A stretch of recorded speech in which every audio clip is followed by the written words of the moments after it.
Yun mga boss, no? Alright, magluluto tayo mga boss. Alright, kung na yan, ngayong napapansin nyo yung mga ingredients natin boss. Ayun yung tinatawag na 43 pesos challenge. Panangalingan mga boss.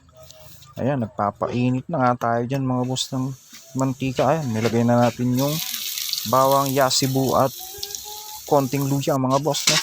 Alright, metis.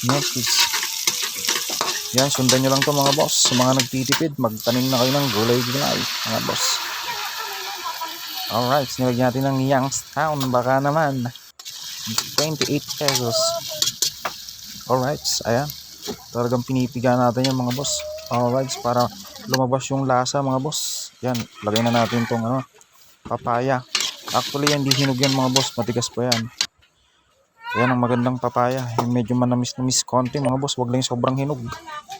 Alright, kumulo na mga boss.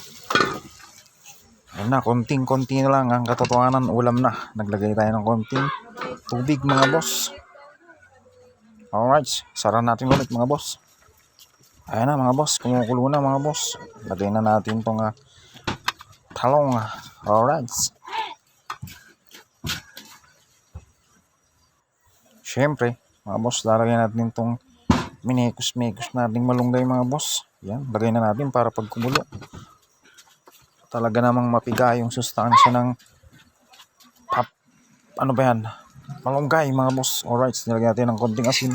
Hindi na natin pinakita ng konting betchin mga boss. Bala na kayo sa panglasa nyo. Alright, ganun lang siya. Napakasimple mga boss.